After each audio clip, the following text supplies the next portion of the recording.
Hi friends, welcome back to my channel. ఈరోజు మనం big boss Telugu season 9లో పాల్గొన్న అందమైన నటి తనుజ పుట్టస్వామి గారి గురించి మాట్లాడుకుందాం.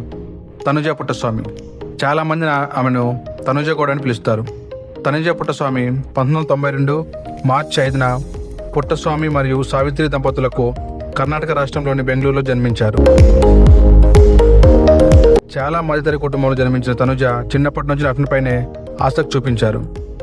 తనుజకి ఇద్దరు సిస్టర్స్. వాళ్ళ నేమ్స్ అనుజ మరియు పూజ. వాళ్ళు ప్రస్తుతం బెంగళూరులో నివసిస్తున్నారు. తనుజ స్కూలింగ్ మొత్తం బెంగళూరులోనే కంప్లీట్ చేసింది. బెంగళూరు యూనివర్సిటీలో తన డిగ్రీని అయితే కంప్లీట్ చేసింది. తనుజ కాలేజీ రోజుల్లోనే కొన్ని మోడలింగ్ ప్రాజెక్టులు పాల్గొని అక్కడ నుండి ఆమె కెరీర్ స్టార్ట్ అయింది. ప్రెజెంట్ ఈ అమ్మడు 33 సంవత్సరాలైనా ఇంకా పెళ్లి చేసుకోలేదు.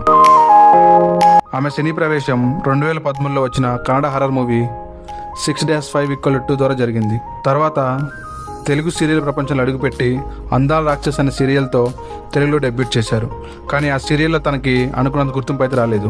జీ తెలుగులో ప్రసారమయ్యే ముద్దమందారం సీరియల్లో పార్వతి అనే క్యారెక్టర్లో లీడ్ యాక్టర్గా రోల్ ప్లే చేసి మంచి గుర్తింపు అయితే తెచ్చుకొని ప్రజల గుండెల్లో మంచి యాక్టర్గా అయితే ముద్ర వేసుకున్నారు. పార్వతిగా ప్రజలందరికీ పరిచయం అయ్యి ఇప్పుడు బెస్ట్ యాక్టర్ ఫేమ్తో చాలామంది చలామణి అవుతుంది. తెలుగులో ఇంకో సీరియల్ కూడా యాక్ట్ చేస్తుంది. ఆ సీరియల్ అగ్ని పరీక్ష.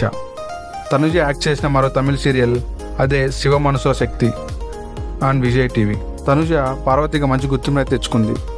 తెలుగు, కన్నడ మరియు తమిళ్ ఈ 3 భాషలు అయితే యాక్ట్ చేసి మంచి గుర్తింపు అయితే తెచ్చుకుంది. లేటెస్ట్గా బిగ్ బాస్ తెలుగు సీజన్లో అయితే అడుగుపెట్టింది. తనుజ ఇయర్లీ ఇన్కమ్ మరియు అఫేర్స్ గురించి అయితే పెద్దగా క్లారిటీ అయితే ఏం లేవు. ఏమైనా వస్తే చెప్తా, సబ్స్క్రైబ్ చేసి పెట్టుకోండి. ఫైనల్గా చెప్పాలంటే బెంగళూరులో జన్మించి కష్టపడి తెలుగు వారికి దగ్గరైన నటి తనుజ పుట్టస్వామి ఇప్పుడు బిగ్ బాస్ తెలుగు వేదికపై మరోసారి తన ప్రతిభను చూపించడానికి సిద్ధంగా ఉన్నారు. బిగ్ బాస్ సీజన్ 9లో హౌస్లోకి ఎంట్రీ ఇచ్చిన మొదటి కంటెస్టెంట్ తనుజ పుట్టస్వామి.